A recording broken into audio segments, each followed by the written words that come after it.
नमस्कार दोस्तों, स्वागत है आप सभी का मेरी क्लास में। मेरा नाम है पूजा द्विवेदी। आखिर क्या है ज़ोहरान ममदानी और उमर खालिद का कनेक्शन? आखिर क्यों ममदानी ने कहा है कि खालिद उनके थॉट्स में है? उमर खालिद जो कि 5 साल से भारत में कारावास काट रहे हैं, इनका अभी तक ट्रायल नहीं हुआ है। हालांकि कंडीशनल बेल पे इनको कुछ समय के लिए छोड़ा गया था क्योंकि इनकी बहन की शादी थी। तो आखिर ममदानी ने क्यों कहा कि उमर खालिद उनके थॉट्स में है और क्या ऐसा कहना सही था या गलत था? इसके बारे में चर्चा करते हैं। ज़ोहरान ममदानी के बारे में अब तक तो हम सबको पता है कि ये न्यूयॉर्क सिटी के यूएसए में न्यूयॉर्क सिटी के पहले मुसलमान एवं दक्षिण एशियाई मेयर बने हैं। ये भारतीय मूल के हैं। इनके पेरेंट्स इंडियन हैं पर इनका जन्म युगांडा में हुआ था।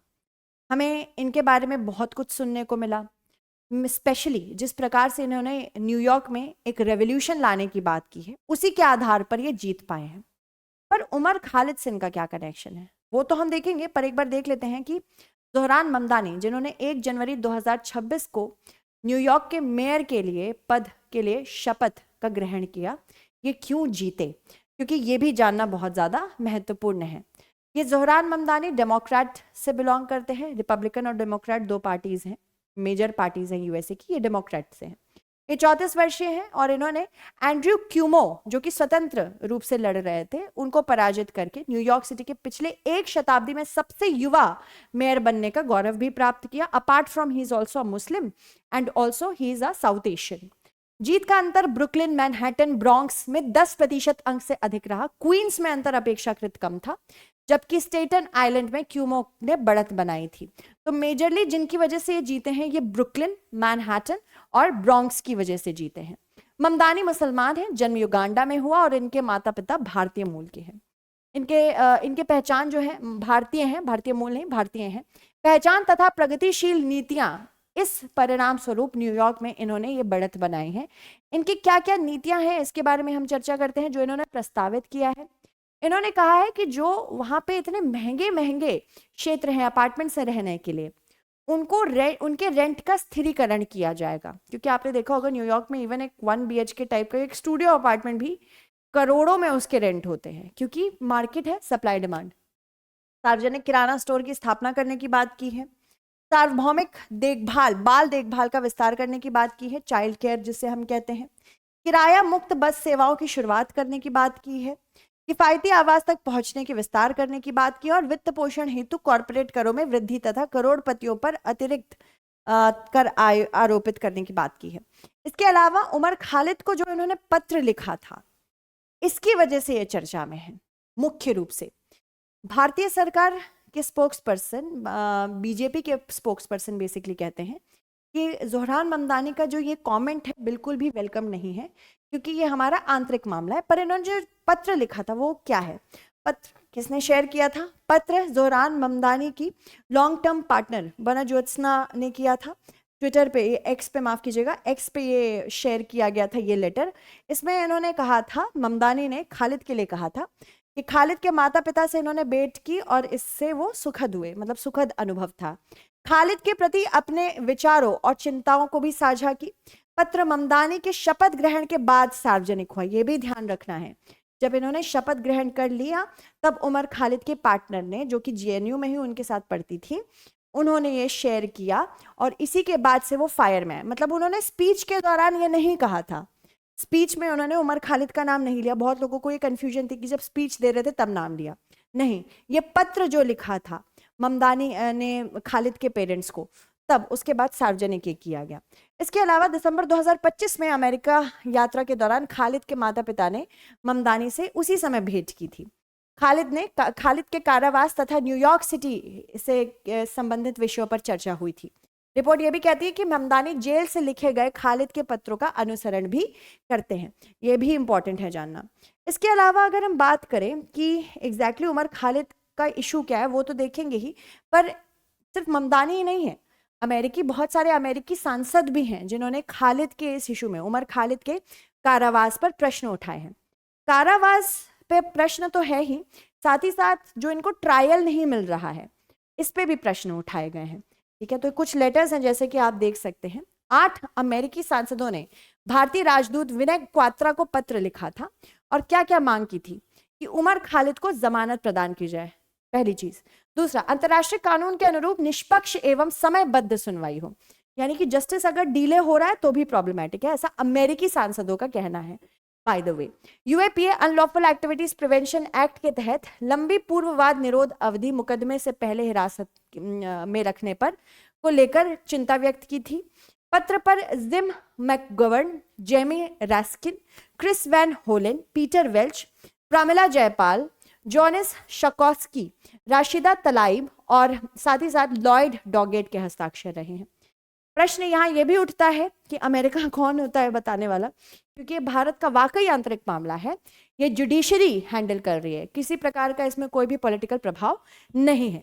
खालिद को अपनी बहन के विवाह में सम्मिलित होने के लिए कुछ रूप से कंडीशनल बेलिंग दी गई थी। इससे पहले भी जब इनकी बहन का विवाह था तो 14 से 15 दिनों की इनको बेल दी गई थी, पर उसमें बहुत सारी कंडीशंस लगाई गई थी, जैसे कि आप कहाँ तक ट्रैवल कर सकते हैं, सोशल मीडिया का उपयोग नहीं कर सकते हैं, आदि आदि। इसके अलावा अगर हम बात करें भारत में जो राजनीतिक प्रतिक्रिया इसको देख के आई है, जैसे कि आप देख सकते हैं कांग्रेस पार्टी के जो लीडर हैं, लीडर ऑफ द ऑपोजिशन इनको हम कहते हैं, राहुल गांधी ने भी कुछ लोगों के साथ भेंट की थी। जैसे कि एक प्रदीप भंडारी ने ये शेयर किया था एक्स पे, मेरे बोल नहीं है। 2024 में जैन शावकॉस्की राहुल गांधी से मिले थे यूएस में, और इल्हान ओमार जो कि संपूर्ण रूप से भारत विरोधी हो, उनके साथ भी मिले थे। और इसके अलावा जब जैसे ही मिले उसके बाद कॉम्बैटिंग इंटरनेशनल इस्लामोफोबिया एक्ट की बात की थी कि भारत एक इस्लामोफोबिक देश है, ठीक है, ऐसा बोला था। तो ये फोटो इंपॉर्टेंट है यहाँ पे एक बार मेंशन करना। भारत में राजनीतिक प्रतिक्रिया क्या हुई है? बीजेपी स्पोक्स पर्सन ने कहा है कि कांग्रेस सांसद पर हमला किया है वो हमारे लिए इंपॉर्टेंट नहीं है। वीएचपी ने ममदानी की आलोचना की है, खालिद के संदर्भ में उनके रुख और उद्देश्यों पर प्रश्न उठाए हैं। तो ये भारत की प्रतिक्रिया है, हालांकि ऑफिशियल नहीं है, ये अनऑफिशियल है। उमर खालिद की अगर हम बात करें, अब तक तो आप इनको जानते होंगे, नहीं जानते तो डेफिनेटली ये पता होना चाहिए कि 2020 में महत्वपूर्ण रूप से इनका एक रोल रहा है दिल्ली राइट्स में। तो जैसे कि आप देख सकते हैं फरवरी 2020 जैसे ही कोविड आने वाला था, इससे दिल्ली दंगे जब हुए थे जिसमें 53 लोगों की मौत हो गई थी और 700 से अधिक घायल हो गए थे, इसके संबंध में सितंबर 2020 में इनको गिरफ्तार किया गया। कथित रूप से ये मुख्य साजिश करता है, ये अभी प्रूव नहीं हुआ है बाय द वे, ये कथित रूप से साजिश करता रहे हैं इस पूरे राइट्स के पीछे। इसी की वजह से इनके ऊपर अनलॉफुल एक्टिविटीज प्रिवेंशन एक्ट 1967 अधिनियम के तहत आरोप लगाए गए हैं और उसी के अंतर्गत ट्रायल की मांग हो रही है। दिल्ली पुलिस का यह आरोप है कि दंगे मोदी सरकार को बदनाम करने के लिए एक व्यापक साजिश का हिस्सा थे। बहन की शादी में शामिल होने के लिए दिसंबर 2025 में इनको अंतरिम बेल प्रदान की गई थी और सुप्रीम कोर्ट ने उमर खालिद, शर्जिल इमाम तथा अन्य की जमानत याचिकाओं पर निर्णय अभी रिजर्व रखा है। उमर खालिद के ऊपर क्या क्या आरोप लगाए गए हैं? प्रारंभिक जो गिरफ्तारियां हुई हैं वो मार्च 2016 में जेएनयू विरोध प्रदर्शन के संबंध में देशद्रोह यानी भारतीय दंड संहिता धारा 124A के तहत पहली बार कारावास में रखा गया था। इसके पश्चात 2020 के दिल्ली दंगों से संबंधित एफआईआर दर्ज हुई। एफआईआर में धारा 59 लगाई गई थी षड्यंत्र की और 101 लगाई गई थी। बाय द वे इनके ये बोल थे कि इनके ऊपर सेडिशन का जो आरोप लगा है इसमें ये काफी प्राउड है, गर्व लेते हैं। आरोपों में भारतीय दंड संहिता के अंतर्गत दंगा, हत्या, गैर कानूनी जमाव, देशद्रोह, वैमनस्य इसको बढ़ावा देने की बात की गई थी। गैर कानूनी गतिविधियां रोकथाम अधिनियम यूएपीए के अंतर्गत आतंकवाद एवं आपराधिक षड्यंत्र तथा शस्त्र अधिनियम के उल्लंघन भी शामिल हैं। इसके अलावा जमानत इनको क्या मिली है, कभी क्या याचिकाएं आई हैं वो भी देख लेते हैं। सत्र न्यायालय ने जमानत याचिका अस्वीकृत की थी मार्च 2022 में। दिल्ली उच्च न्यायालय ने जमानत से इनकार कर दिया था। बहन के विवाह में सम्मिलित होने हेतु 2 बार अंतरिम जमानत मिल चुकी है, 1 दिसंबर 2022 में और 1 दिसंबर 2025 में। अक्टूबर 2025 में सर्वोच्च न्यायालय में सुनवाई जारी है। तर्कों में दीर्घकालीन हिरासत और ठोस भौतिक साक्ष्य के अभाव का दावा बनाम अभियोजन का यह आरोप भी शामिल है कि भाषणों, व्हाट्सएप संदेशों, लोकेशन डेटा के माध्यम से इन्होंने पूर्व नियोजित षड्यंत्र किया था।